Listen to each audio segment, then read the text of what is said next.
During a famine, Jacob, who was Abraham's grandson, took his 12 sons and all their children and servants down to Egypt to live. In Egypt, they multiplied like the dust of the earth. Soon the sons of Jacob, whose name was changed to Israel, outnumbered the Egyptians.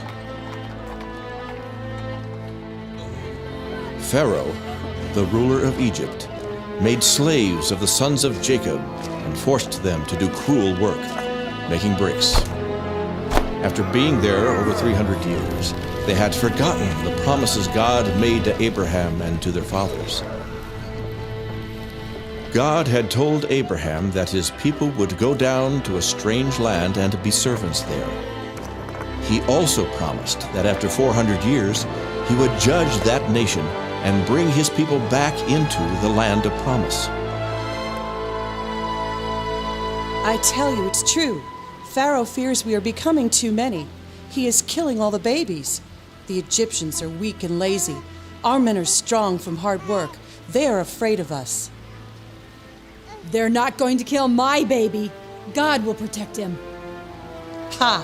What can God do against the might of Pharaoh? No, not my baby! You can't do this! Pharaoh, fearing that the Jews were becoming too many, decided to kill all the newborn males.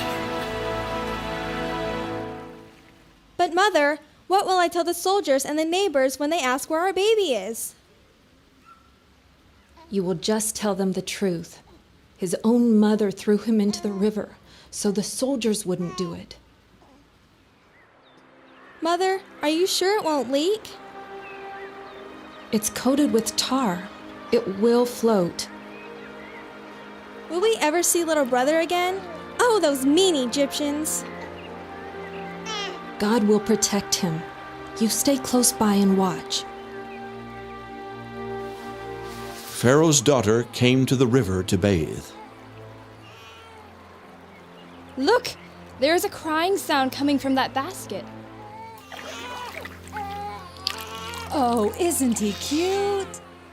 He may be one of the Hebrew babies. He must be hungry. I would keep him if I could find someone who could nurse him. There is one of those Hebrew children. Maybe she knows someone who can nurse him. I will go see if I can find someone who can nurse him. I know of a Hebrew woman whose baby was thrown in the river. She still has plenty of milk. What have I done? Will I ever see my baby again? Does God care? You had no choice. You couldn't hide him forever. Sooner or later, the soldiers would find him and kill him. You just have to keep trusting God. Mother! Mother! Mother! The daughter of the Pharaoh came to the river and found my little brother. She wants to keep him for her own, and she is looking for someone to nurse him. She is coming here now. Blessed be the eternal God. I heard you lost your baby. I am so sorry. I found this one in the river. I will pay you to nurse him for me. When he is weaned, I will come and take him to the palace, where he will be raised to be Pharaoh of Egypt. We will call him Moses. As Moses grew, she taught him about the true God of his fathers. God had a special purpose for this little boy. Jump in, little prince, and we will take a ride to the palace. How fast can they run? Thank you for nursing Moses. He looks so healthy. He will grow up to be rich and powerful. As the adopted son of Pharaoh's daughter, Moses grew to become a great man in Egypt. He was destined to be rich and powerful, but he never forgot his heritage. I am telling you, Moses, the God of our fathers, Abraham, Isaac, and Jacob, told Abraham that his seed would multiply and that they would become strangers in a land that was not theirs. Well, here we are. Yes, and he also told Abraham that we would be afflicted in that strange land for 400 years. We have now been here 359 years, just 41 years to go. And he also told Abraham that he would judge that nation for the evil they would do to us, and that we would leave with great wealth and go back to the land God gave to our fathers. That seems incredible. Pharaoh would never let all of his slaves leave, and he certainly wouldn't allow them to leave with wealth. But perhaps there is a way. Why wait 41 more years? The Hebrew children suffered under the rule of their masters. They had to work in the slime pits making bricks. Moses could not stand to see them suffer, so he decided to do something about it. Get up, you filthy swine! Get up before he beats you to death! Eber, get up! One day, Moses saw one of the Egyptians cruelly beating one of his own people. The time of deliverance has come. This must stop.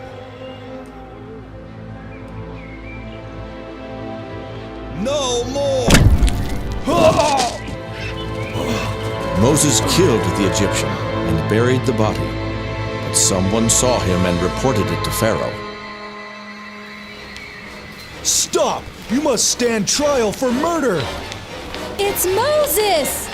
Oh God, what have I done? Moses left Egypt and fled into the wilderness. He was alone, without family or friends. He did not deliver his people. He couldn't even deliver himself. Moses walked for many days. When he could go no farther, he came upon a camp of shepherds. Look, a man. He looks nearly dead. Bring water. He's an Egyptian. Moses found a new life among the Midianites. He learned the ways of the wilderness, married, and became a shepherd. 40 years passed, and Egypt became a distant memory. Moses had given up hope of ever seeing his people again.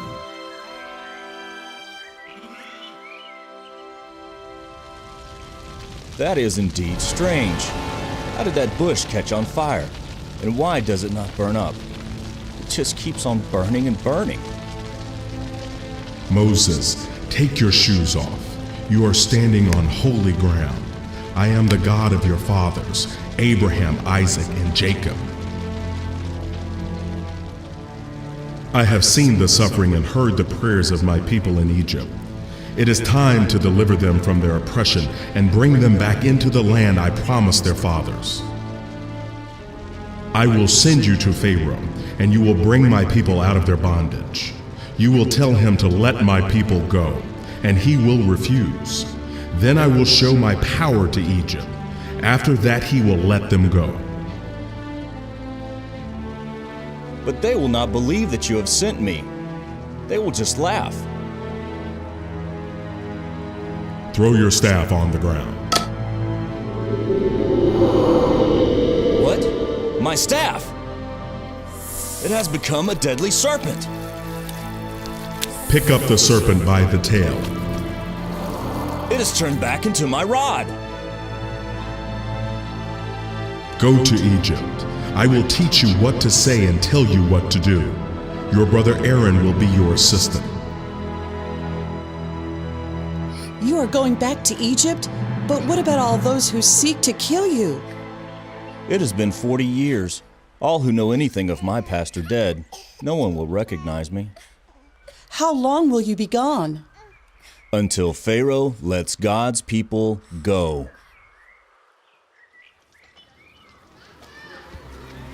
Call all the elders together. The time of deliverance has come. Who are they? That is Aaron the Levite. The other one looks like us, but he is no slave.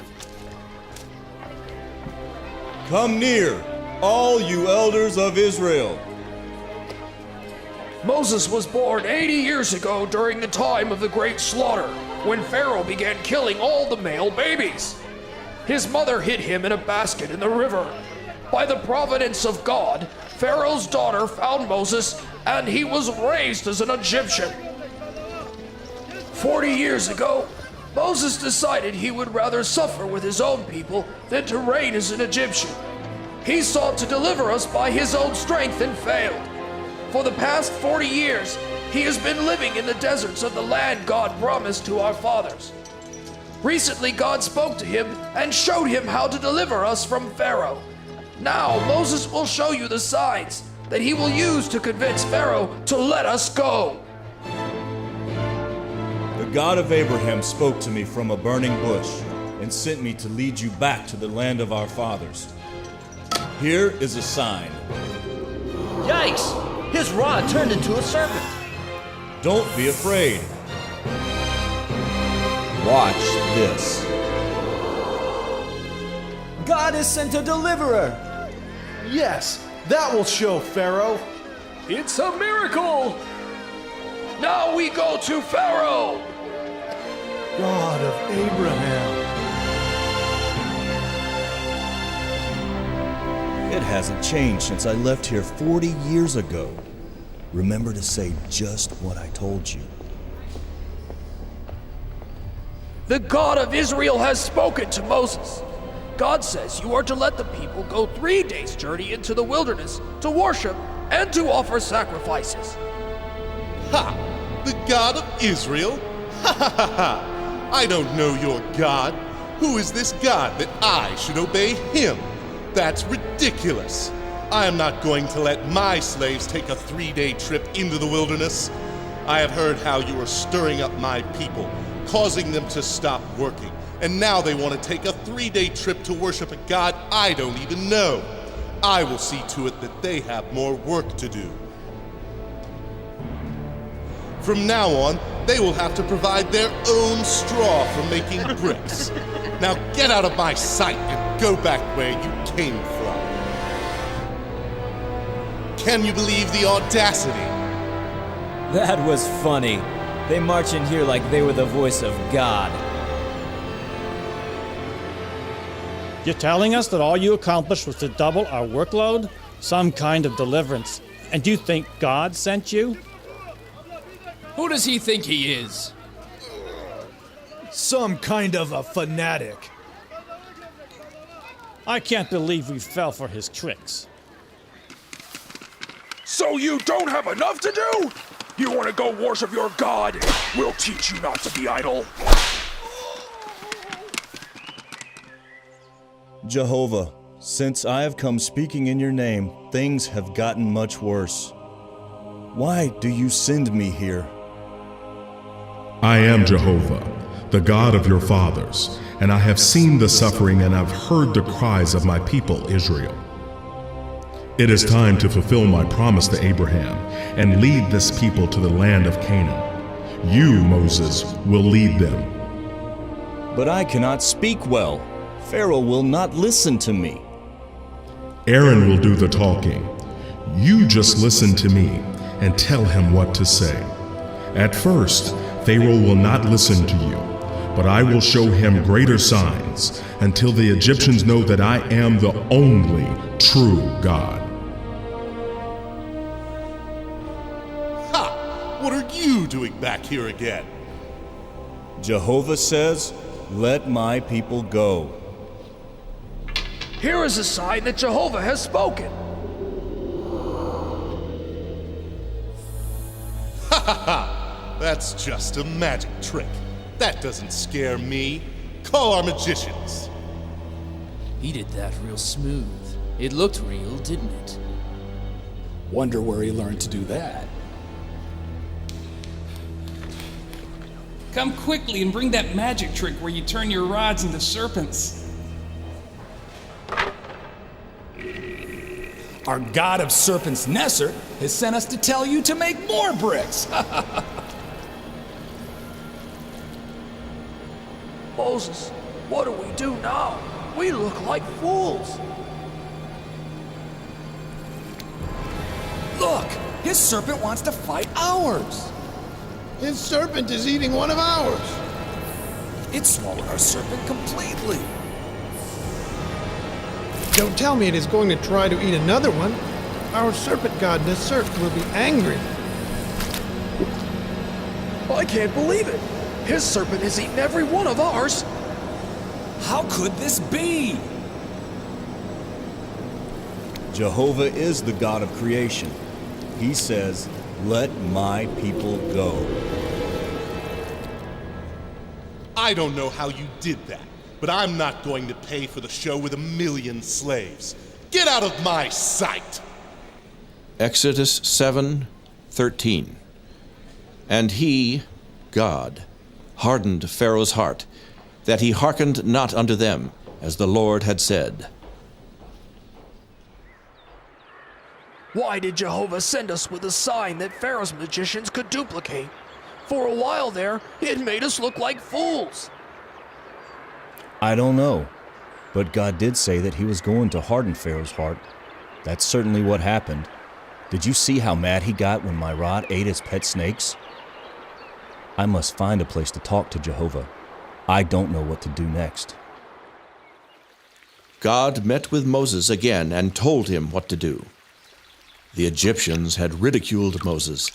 His own people rejected him because Pharaoh made their bondage crueler. But Moses believed God and obeyed even though he did not understand. Jehovah says, "Because you refuse to let my people go, and so that you will know that I am the true God, all the waters of Egypt shall become blood." Now that is impressive. How did he do that? Go get my magicians. The god of the Nile will stop this. See, my magicians can do that too. I will not be persuaded by your magic tricks. I have never in my life seen anything like it. Even the springs and little ponds have turned into blood. What did he say was the name of his god? Never heard them say. What difference does it make? We have thousands of gods. The god of the Nile must be angry. That fellow Moses says that his God is the only God.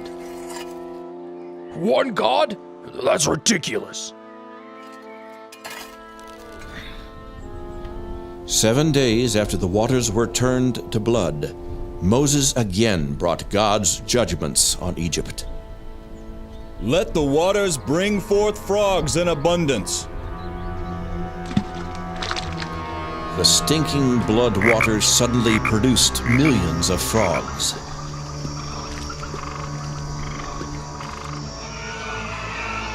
My house is full of frogs! All of Egypt is filled with frogs. The gods are angry. Where are our priests? Can't they do something?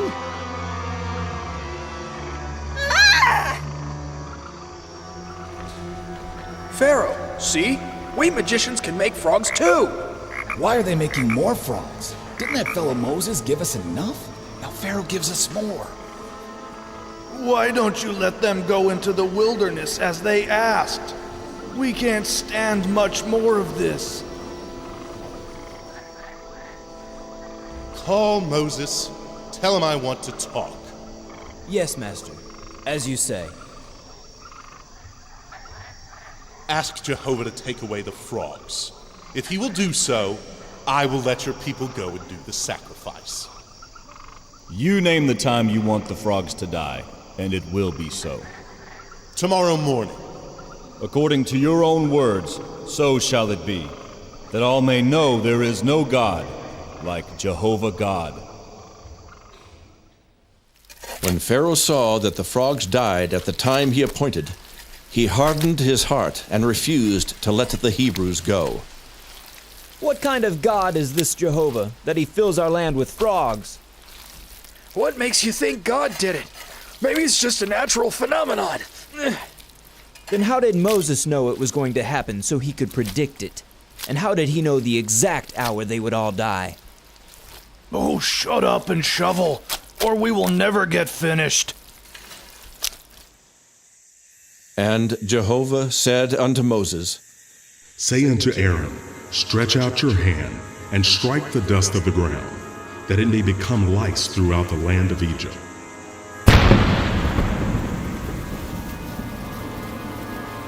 And all the dust in Egypt turned into lice.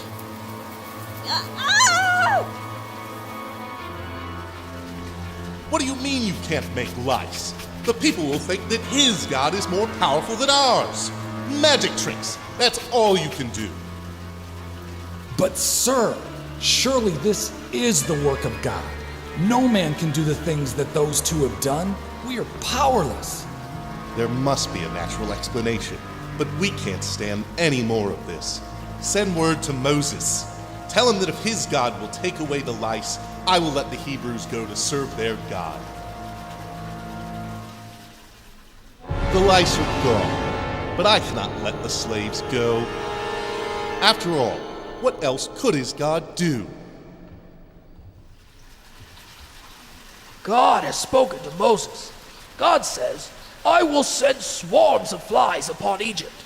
Your houses shall be filled with flies. But this time, I will make a difference between the Egyptians and the Hebrews.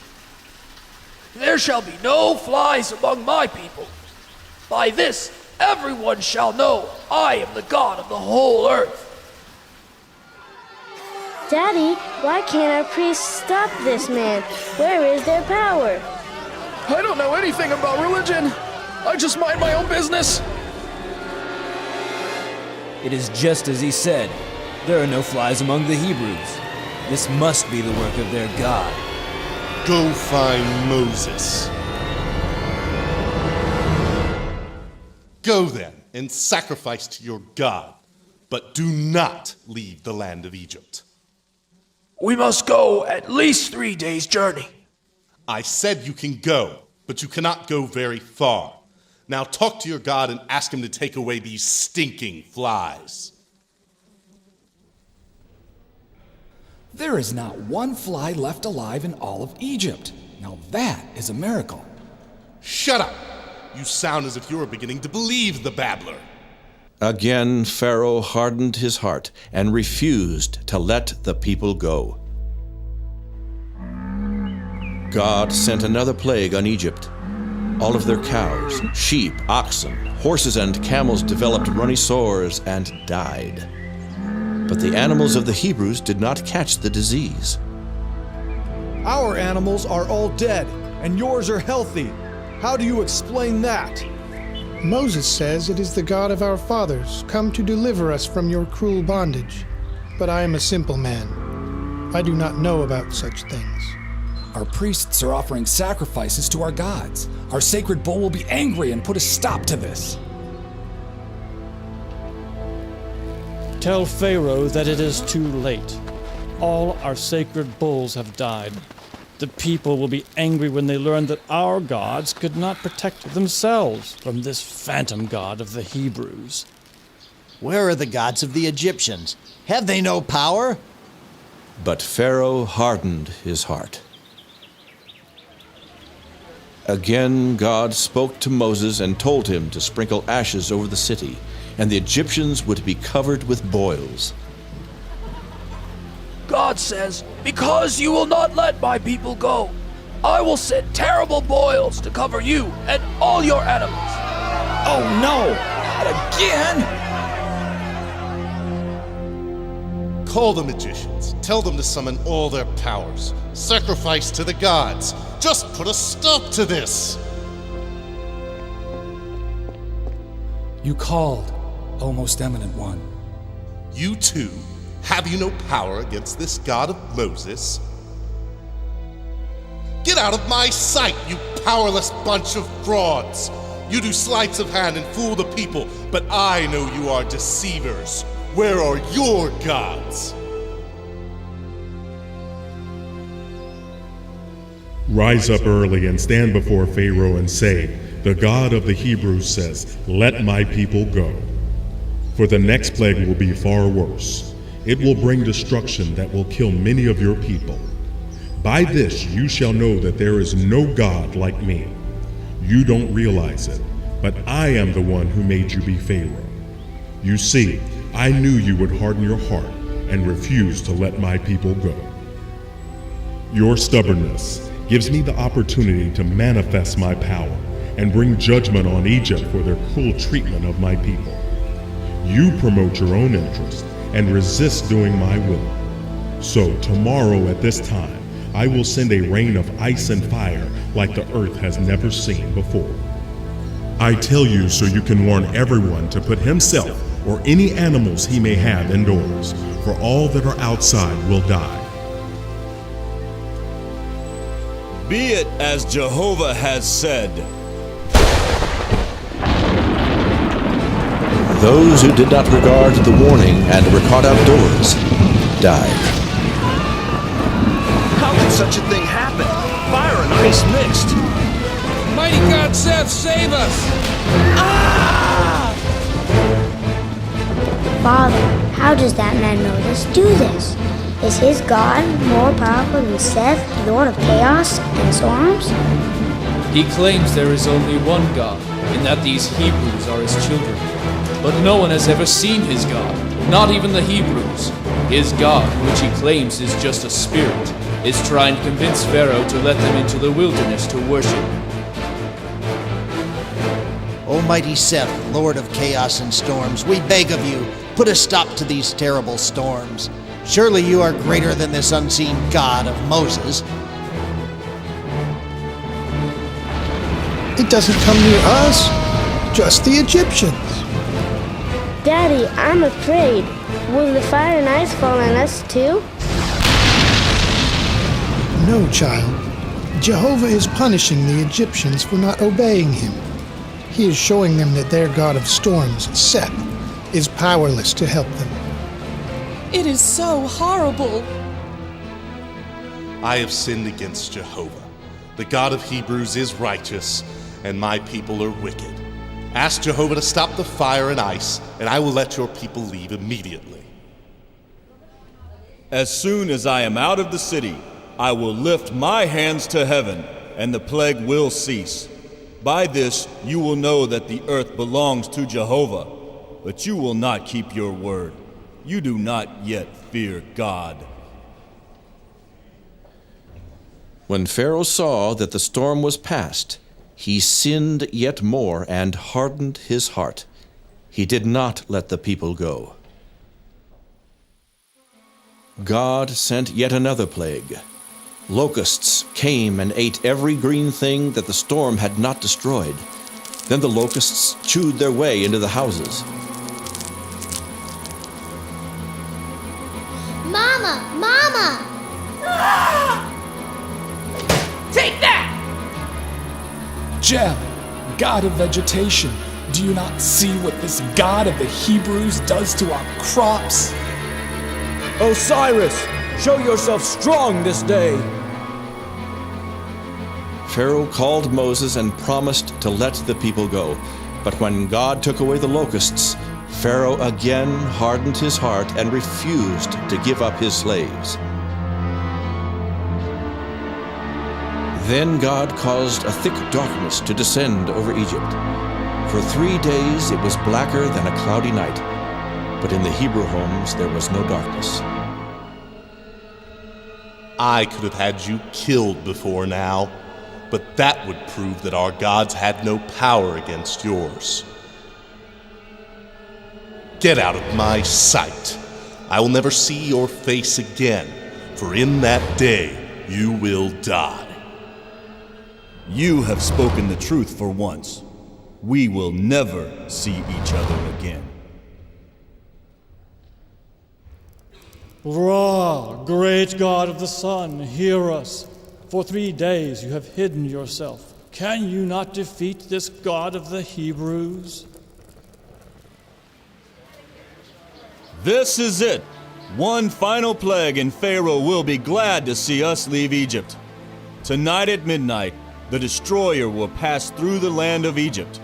The firstborn male child in every family will die. God will punish sin this night. But what of our firstborn? Will they also die? God has provided salvation for all who believe, even the Egyptians. Go now and take a young male lamb or goat, Kill it this evening and place the blood of the lamb on either side and over the door. Jehovah says, as I pass through the land tonight, slaying all the firstborn males, when I see the blood on the outside of your doors, I will pass over that house, and the firstborn will not die. Remain in your house tonight and eat the lamb that you slay. Tomorrow, go to your Egyptian masters and borrow their valuables, gold, jewels, and silver. God has touched their hearts. They will give freely and abundantly. Pack your things and be ready to leave tomorrow morning. You will not be coming back here again. It is goodbye to Egypt forever.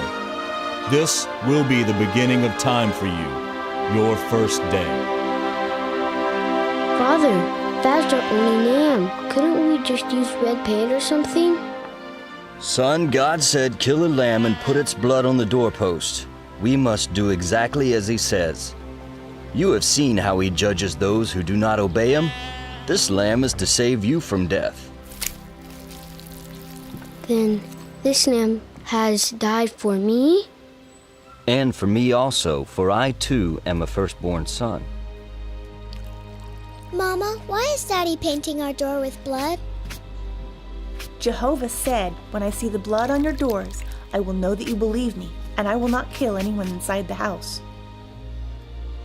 Why have you not killed the lamb and placed blood on your door? Ha! You believe all that superstitious stuff? How is a little blood on a doorpost going to stop death from coming? My son is not scared. Are you, Joachim? Of course not. You think I'm a sissy. Religion is for weaklings. A good God wouldn't kill people for just failing to put a little blood on their door. What about the people who haven't heard? Father, why is this night different from all others? Because tonight God will send his destroyer to kill all firstborn males who do not believe him. But when he sees the blood, he will pass over that home. This is the beginning of days to us. Every year at this time we will celebrate this Passover and remember that God delivered us from the hand of Pharaoh. Oh, Father, listen to the screams. The destroyer must be here. Do not be afraid. We have obeyed God. The blood is on the doorpost. We are eating the lamb. My son is dead! Oh God, do something! Call Moses! I am sorry, but it is too late. You were warned, but you refused to believe. I'm afraid that many have died this night. No! No, God! Not my baby! As the destroyer passed over the city that night, thousands died. Those who believed and applied the blood to their door lived. Our son is dead! Hurry! Bring Moses here immediately.